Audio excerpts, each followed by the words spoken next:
Greetings, beautiful people. I hope you're having a wonderful new year. If you aren't, just remember, God loves you. I love you. You are so loved. Guys, the new year is starting and I feel really good about it. For one, I got a new mic, which means we're moving forward as a proper or professional podcaster. Yay! That would be like the cheers in the background. But we're going to get into this whole thing. Today we're going to be talking about the ego and the higher self. Many people have different names for this. Some people, if you're a Christian, you might refer to it as your flesh versus spirit. Other people refer to it as your lower self versus your higher self. Some people, ego self. Like it's many ways you can think about this. But for this podcast specifically, we're going to be referring to the ego, the flesh, the man nature, sixth nature, pretty much that darker aspect of the mind as the ego. And your higher self, I'm going to refer to that as a spirit or Christ consciousness, whatever you want to call it. It's up to you. But for me, I'm going to call it the higher self. So on my spiritual journey, I've identified my ego and my higher self a couple times, and it's something that you do regularly. Like in any situation, you can either choose to make a decision out of ego or out of love or out of your higher self. So on my journey, I've learned to identify where and when I'm making decisions out of those different spaces. And I kind of think of it as vibrations. When you're in that lower vibration, you are then under the ego's command or control. And in those places, it's kind of hard to thrive, if you will, because those are like constricting energies, those low vibrational energies of like guilt and shame and lust and destruction, all of that, and etc. Those are very constricting energies that kind of keep you compressed, honestly. And then you have the higher energies of like love, courage, being neutral, neutrality, and joy, happiness, peace. All of that, all of the good things of God, and love being the highest, of course, and enlightenment is actually the highest vibration you can be in. But when you have these higher vibrations, they're very expansive, where you have the other ones that are the opposite, and so they constrict instead of expand. And so I've learned to identify my ego in several ways. It's a mental thing, for one, learning that, okay, I can either choose to make a decision or choice from this space or that space, from a lower space or from a higher space. And depending on where you're at, energy wise, it may be harder to make a decision from your higher perspective if you're not able to perceive it.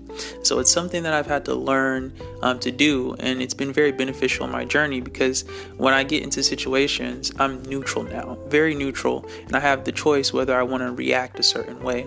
And that's powerful, honestly.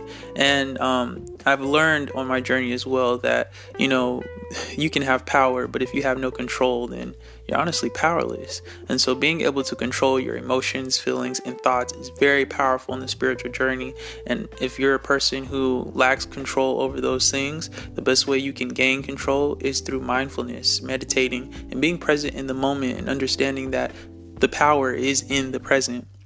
So for me, I've learned to be a little bit more present in my thinking, and knowing that, okay, I don't have to react to a situation in a negative way. I can always react in a way of love, or just being optimistic or positive. And I'll give you a real life example before I get into this whole thing. But recently, I've been traveling for the holidays. I spent majority of the holidays in Florida visiting my grandmother, and then towards the end, after Christmas, I went to Houston to visit my brother. And while I was out there, I had a good time. I was only there for like 2 days, but the day that I was meant to leave, we woke up super early, headed to the airport. When we got to the airport, we were there about an hour and 30 minutes before it was our time to fly. And we kind of got stuck because there were so many people. And so we were in the line to get our tickets and check our bags, and they told us we missed our flight. And we were like, oh snap, really? Okay. And so at that moment, I wasn't freaking out, because I was just like, all right, everything happens for a reason. So I was pretty calm for the moment, but then as time went on, I started to get a little anxious and worried, because we ended up waiting for an additional hour just to get up there to change our flight to schedule our flight for a new day. When we got up there, they told us that they had no more flights until I think January 2nd. So right now it's January 30th, or excuse me, it's December 30th. And I'm like, okay, well, I have school. I have all these things that I need to do that I was, trying to complete before the first and whatnot, and some stuff that I need to take care of back home. And now I can't do it. And so I then begin to kind of get in this really like just frustrated energy. And then for a moment I stopped and I was like, okay, just bring it together, bring it back, started breathing. And I realized, everything does work for my highest good. And so in that moment, instead of viewing it like, okay, I missed my flight, I'm stuck here, all hell is going to break loose, I start to go, okay, well, now I get to go spend more time with my brother and my nieces and my nephew and my sister-in-law. And, I just get to spend more time with family. Not only that, but it's not like I was in the worst place ever. I was in Houston. It was nice and sunny. It was warm. Back home, it was snowy, cold, and yeah, so it was like I start to look at it from a higher perspective, and looking at it from that kind of like good perspective of, oh, okay, this is not the worst thing that could happen. And so when I got into that space, things just kind of opened up and I felt less limited. And so I started thinking of all the cool things that we can do. I was like, all right, well, I can go to the park with my nephew, and, I can go on a walk with my niece, and, I can watch movies and stuff with my older niece, and I can spend some time with my brother and all these different things. Because prior to that point, 2 days was just not enough after not seeing my family for about like 6-8 months, or almost a year, honestly. And so I looked at it from that brighter perspective or brighter side, and I started to, just go, okay, well, this is not going to be bad. Now, if it was a year or two ago, honestly, if it was like 2 years ago, I would have been very frustrated. I would have been upset. I would have been like, dang, I missed my flight. Like, this is not cool. I would have been unhappy. Like, everything would have just felt like everything was working against me. And I would have viewed it from that lower perspective and viewed it like, okay, this is happening to me, not for me.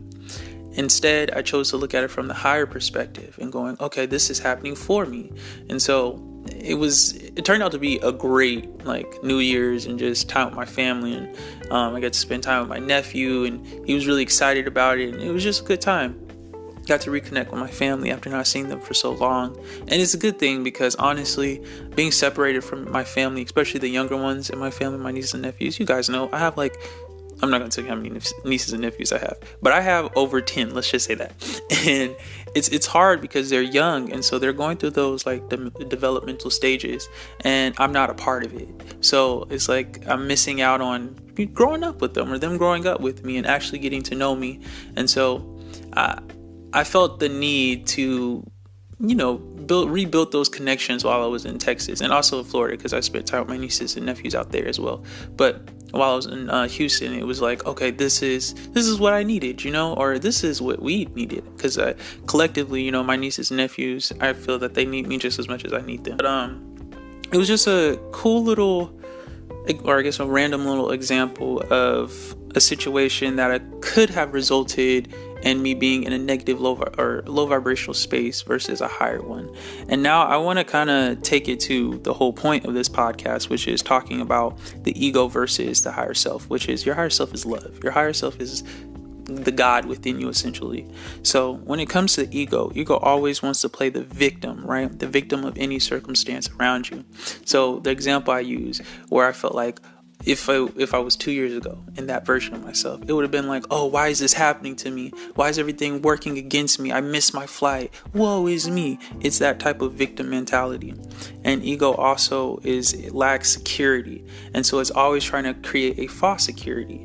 It's all about I, and not in a, bettering the self I, but a I am better. and it's kind of like I don't want to say a false confidence I, but it's an egotistical way of viewing everything. The I. You guys know what ego is. Ego lives in scarcity, which means there is never enough. Ego is always on the move for more. It's always wanting more. It's always wanting more. Nothing is ever good enough for the ego. And it's like this constant journey of acquiring more and more and more and more. But at the end of the day, one thing I've learned on my journey is the more you have and the less love you have, it means nothing. Like all the material things in the world literally mean nothing if you have no love in your life. And I've been in that space before. But when it comes to ego is going to tell you that you need more, that you don't have enough, when just in reality, you may have exactly everything that you need. And that's why it's important to be in the present, because in the present, you'll realize that you have everything that you need in the present moment. Everything that you need, whether it's air, water, food, shelter, whatever it is, you have your needs, and that's all that you literally need in the present. But ego is going to tell you need more, that you need more than what you have. And I'm not saying that's necessarily a bad thing, but I'm saying if you get caught in that trap of acquiring more and never being thankful or present to what you already have, then you're going to end up looking back one day and going, where's all the love in my life? Where did all the time go? Because it was like this constant journey for more, and more. And it kind of got you somewhere, but it got you nowhere spiritually, is what I'm trying to say. So when it comes to ego, it's that temporary, like, alive feeling. The best way I can explain this is ego is scared of moving forward. And so it fakes the present moment. And so let's say an opportunity comes your way and it's time for you to expand. God is trying to get you to expand. Your angels are trying to get you to expand in a new way or to learn something and grow. Ego is scared of that. And so ego is going to self-sabotage and try to get you to think that you're living the best life that you could possibly live. But in reality, you aren't, because we can always better ourselves, right? If that makes sense. And so the ego is always going to say, no, like, you're good where you are right now. You don't have to move forward. You don't have to expand. You've expanded enough. Ego is always going to try to constrict you, right? And keep you in a space, keep you in a box. It always wants to keep you in a room somewhere. But that's not what we're on earth to do. We're on earth to learn, grow, and expand as much as possible, but in the right ways. When it comes to ego thinks everything is a competition. And I also want to, bring the fact that it's a collective thing. Ego is very collective. Everybody has their own ego, right? And some people's egos are bigger than others.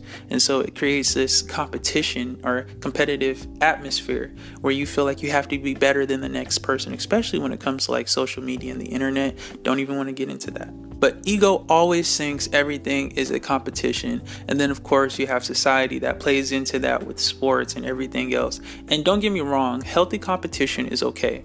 But when it comes to ego, it thinks that literally everything is a competition. And I am not making this up. Whether it's what you're wearing, what you're like, where you're going, like everything becomes a competition to ego. In reality, some people just really aren't competing.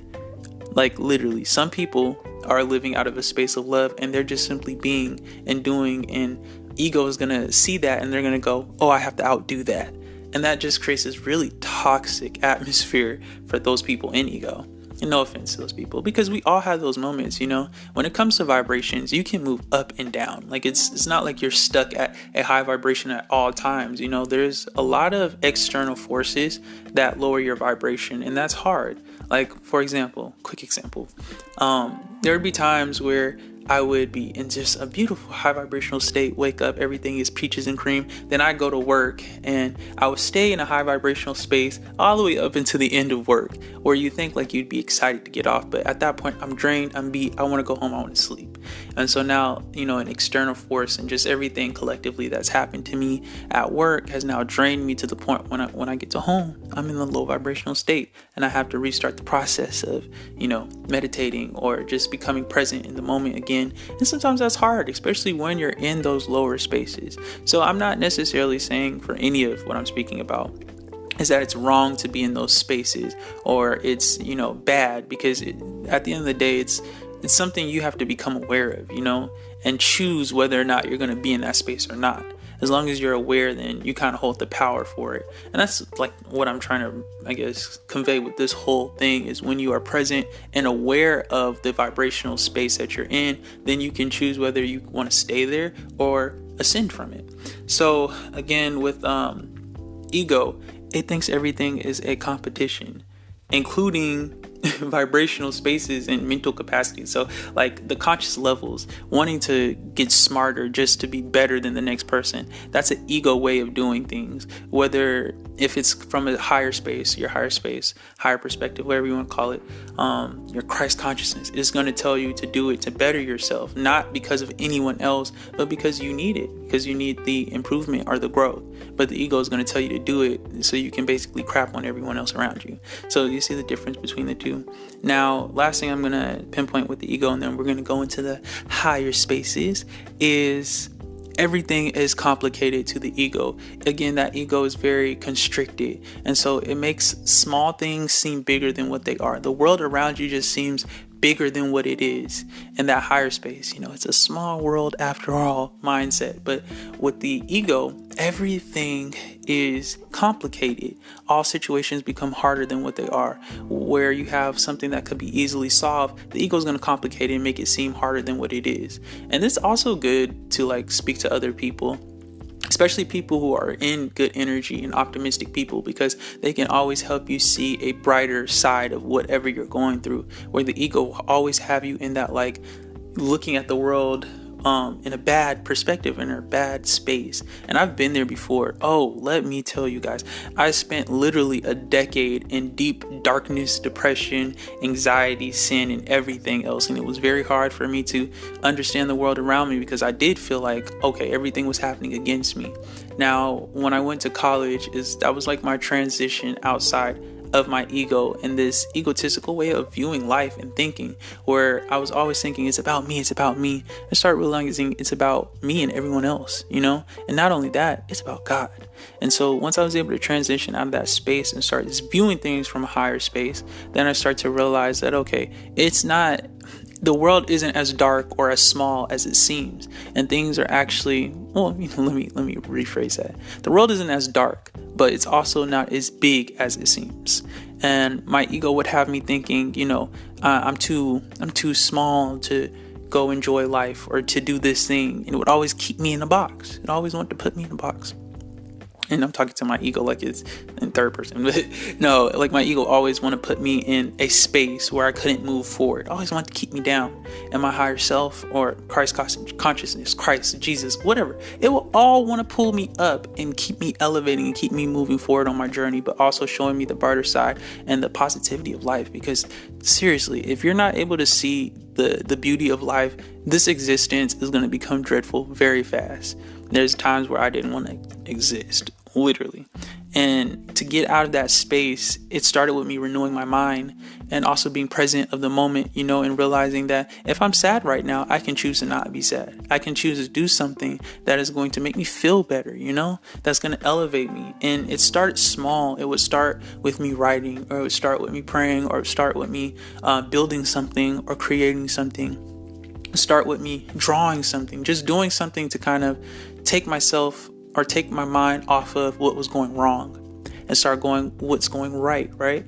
And so when I did that, I started to see, okay, this is kind of like my door to positivity or to optimism, because anytime I would do something that you can say is high vibrational, quote unquote, going hiking or getting out or meditating, I realized that I was more in control of the present moment and my thoughts and what I was seeing or what I was creating for myself, because we got to acknowledge manifestation in all this. The ego is always going to manifest the wrong thing. It's always going to manifest things that aren't necessarily the best for you. Where your higher self is always going to manifest everything that will work together for your highest good, and just the good things that you need on your journey, plus a little extra if you're good, if you know what I mean. But higher self is always going to elevate you, where the ego is always going to demote you. Is that the word? Make you descend. You got ascension and descension. Let's get into the higher self. So anytime you are in the higher states or higher way of thinking, or just tap into that good, positive, high vibrational energy, you're going to realize that you can create your reality, and that you're in control of your thoughts, actions, and decisions, and everything around you is happening for you and not against you. You realize literally, I create my reality based on what I'm doing in the present moment. And you can always choose to do something that is going to better you or better someone else or help someone else, Those are high vibrational states of being, when you realize, okay, I can expand in any direction that I choose. other high vibrational energies or traits or just things to realize is you live in abundance and there's enough around you. There's so much abundance that God gives us, and sometimes it just comes with us being consciously aware of it.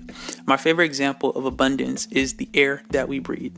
No, we are not running out of oxygen. Okay, just breathe in right now. Excuse my breathing.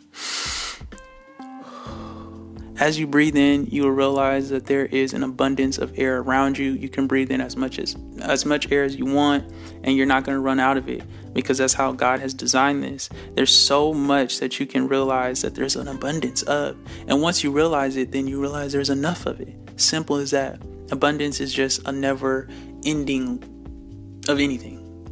It's endless. It's abundant. It's always there. It's always coming. And that's God. God is abundance. Abundance of love, abundance of joy, abundance of happiness, abundance of everything.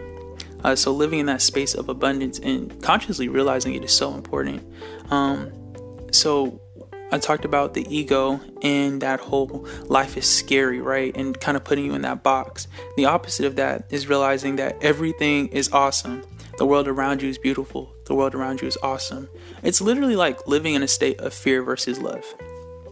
Bam. Just like that. Where you have love, which is this very limiting, I did not mean to say that. Where you have fear that is very limiting and love that is very expansive. Because through love, you realize that you're connected to everything. And love is literally like the bridge between you and everything. When you can start to love the things around you, you'll notice that you'll start to feel more connected to the things around you. Where fear will do the opposite. Again, that fear wants to put you in a box. Wants you to think that you are separated from the world around you, when in reality you aren't. So it's that state of being present. You're literally being present in the moment, and you realize I am alive, versus where ego will have you thinking you're dead spiritually and mentally. Child, it's a thing. But it's the literal state of feeling like the world around you is bigger than what it is, or smaller than what it is. You know, it's like it's that I can conquer the world energy, where you feel like you can do anything. The world is your oyster. And I love that. I really do. So when it comes to the higher self, you are in harmony with the world around you. And I pinpoint this in my example of higher energies and being in your higher states of thinking, because it's important to have harmony and balance within the world inside of you, but also around you. And you'll notice it too. You'll notice that when you have peace on the inside, in your reality, you'll see that peace. Of course, the outside world, the things on the outside of you are always going to seem chaotic, because that's what media does. They push a lot of nonsense. But if you can be consciously aware of your inner world and also your present world, the stuff around you, the people around you, what's going on with them and what's going on in your current environment, and not only just like, outside people, but the people that are close to you, and you'll see the harmony with them as well in yourself. Then you'll see the connection between the two, but you'll realize that you're in harmony with everything around you. My example of this, what I call perfect harmony, is there was one day in the summer. This was like my favorite day. It was like, I think it was July 17th. And I went on a hike, and I went through this jungle. It was like a little forest. It was a little scary too. I was hearing all these sounds, and I started to feel like this sense of fear. And something was like, turn around, trying to convince me to turn around. But I was like, you know what? Nah, I'm halfway through this little jungle. I'm going to keep pushing forward. So I keep going through it, and I'm just heading straight at this point. I'm just going straight through it. I'm climbing trees, jumping over stuff. Like it was a real adventure. And I see like the sun start cracking through the trees, and I'm like, all right, just keep going forward, keep pressing forward. And I keep going, and I get to this train track, and I'm like, and it's all bright and beautiful. And I see this like rope, and it like goes down to like this, like, I guess it's like another forest area. So I'm like, all right, I'm gonna keep going. So I move forward, go down this rope, and it takes me to like this little coast beach. And I was so stunned. I was like, oh my gosh, this is beautiful. I knew I should have kept going. So I get to this like little coast beach, and there's no one there. It's just me. It was perfect. So I'm like, all right, I can meditate in peace. Don't have to worry about anything around me. So I sat on this rock. As I'm sitting on the rock, close my eyes, I start breathing, doing my breathing exercises, becoming very present in the moment, just absorbing everything around me. The sun is starting to go down. Oh, I just love this. So there was bees around me. Anytime I see bees or like hear a bee, I know that it's time to kind of match the frequency of the bee's wings, because this is crazy. I love this. But bees, anytime a bee flies into your life, there's many reasons, but one of the reasons is because it's telling you to match the vibration of love. And a bee's wings is the vibration of love. That's crazy to me, but I just think that's so cool. So I start to like raise my vibration and whatnot, and start thinking about all the things that I love, and the things I love about myself, and the things I love about God, and the things I love about life. And oh my gosh, I see this butterfly. I see this butterfly flap by me, and I'm just like, oh wow, this is such a moment. At that moment, I was like, I'm seeing God. I am seeing God. The water started to like come up to the rock and crash on the rock, and I wasn't worried about getting wet or anything, because I just felt at peace, like literally with harmony around me.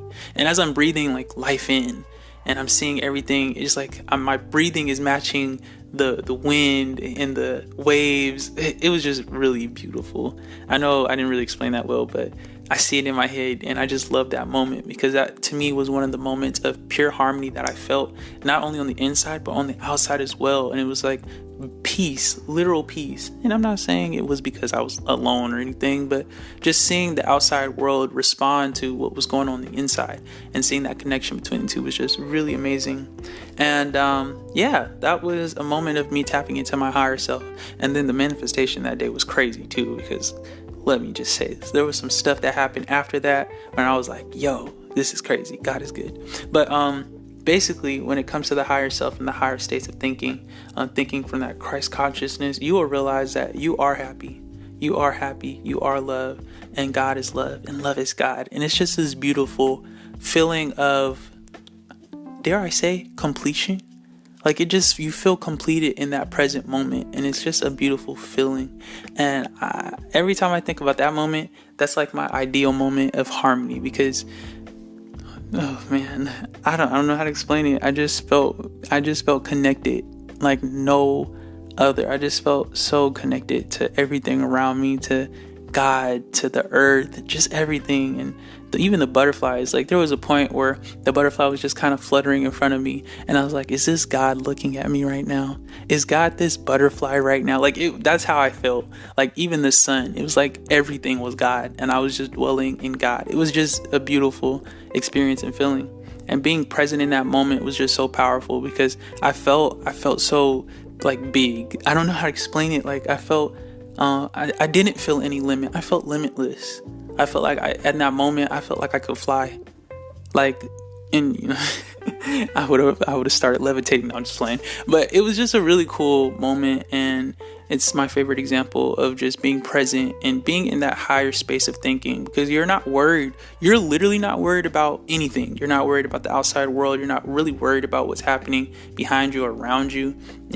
If I was in an ego mindset, I would have been worried about like a cheetah coming behind me and tearing me up, or like a goat or something coming and bite me, like worried about the small things, worried about spiders and worrying about a bee stinging me. But instead, I was just at this harmonious energy, and I was able to sit there and really enjoy the moment and, see it from a higher perspective, like, okay, this bee it's not going to hurt me. I even think I tried to hold the bee at one point, but it was just a really cool moment. Sorry for over explaining that, but basically, I hope this podcast was able to help you identify the thoughts and actions of your lower self, or your ego, flesh, man, nature, whatever you want to call it, or your old man, versus your new man, your spiritual man, your spirit, your higher self, Christ consciousness, all of that, and the difference between the two, and understanding that one is meant to keep you locked down and the other is there to help you expand. And over time, you're going to be in both of those spaces, and that's okay.